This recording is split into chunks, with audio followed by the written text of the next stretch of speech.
Adaptability is the ability to adjust to new circumstances quickly. Examples: a new city, new people, new rules. Some people are like this: okay, I'll figure it out. And within a year, they act as if they've been reading the manual since birth. Others, however, I don't understand where the button is. I'm just going home. Why is this related to intelligence? To adapt, the brain does several complex things, quickly analyzes the new problem, looks for patterns, compares it to what it already knows, and builds a new behavioral model. In simple terms, it's like you're rewriting the manual in your head on the fly.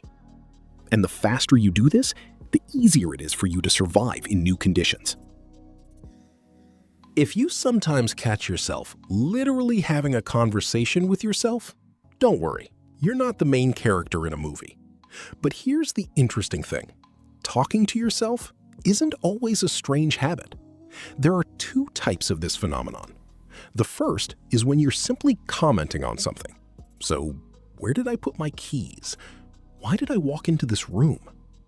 The second is more interesting. When you're sort of having an internal dialogue. One part suggests something to you, the other argues against it, and you prove a point to yourself, like in a debate. And this is no longer a strange habit, but a way of thinking. When you talk to yourself, your brain is actually organizing your thoughts, testing ideas, running through different scenarios.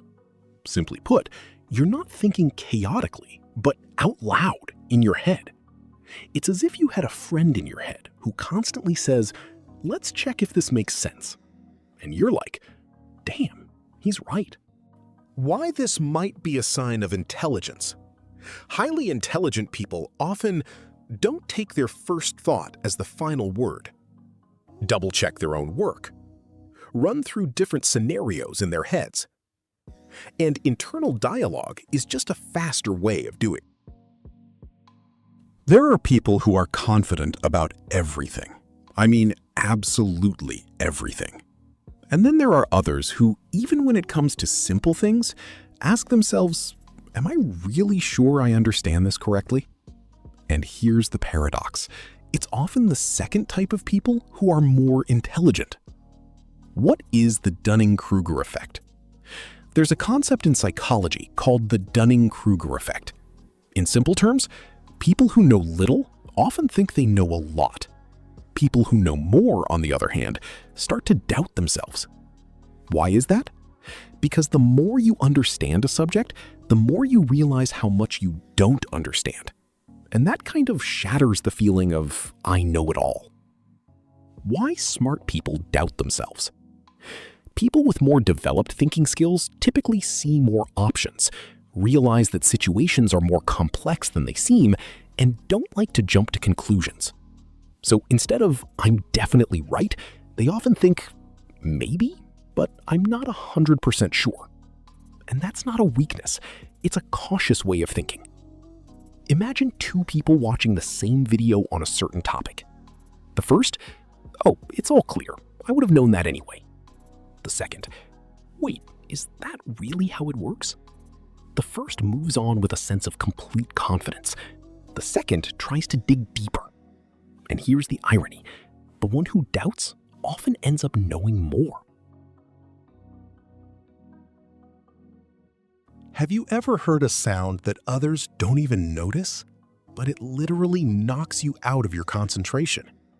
Someone quietly clicks a pen, the fridge hums, or someone breathes a little louder than before, and suddenly you can't think straight anymore.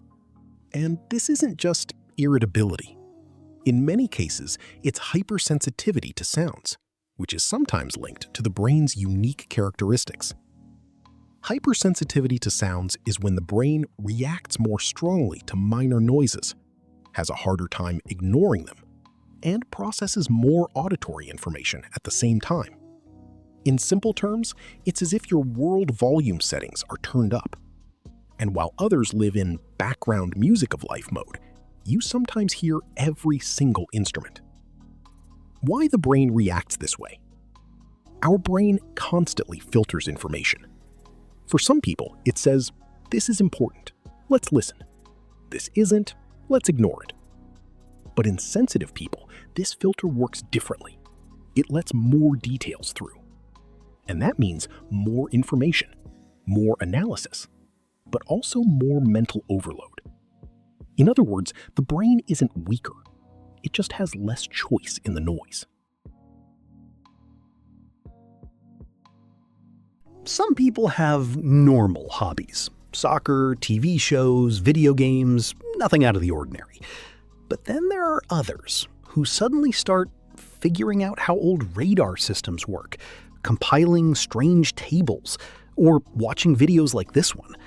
And all of this seems a little odd, but in reality, it could be a sign of high intelligence. What are quirky hobbies? It's not necessarily something strange in a bad way. These are hobbies that don't provide immediate benefits, aren't always understood by others, but deeply captivate a person. For example, reading about shipwrecks, studying cryptography or codes, analyzing the mechanics of old games, or simply spending hours digging into strange topics on the internet. And people's first reaction is often, why do you even need that? Why the brain works this way. People with a strong curiosity don't just look for what's useful. They look for how it works, why it exists, what's behind it. And if the topic is interesting, the brain goes, oh, a new mystery, must investigate immediately, even if it has absolutely no practical use. In other words, it's not about efficiency. It's about an intrinsic interest in the system. Thanks for watching. Subscribe if you want to see more videos like this.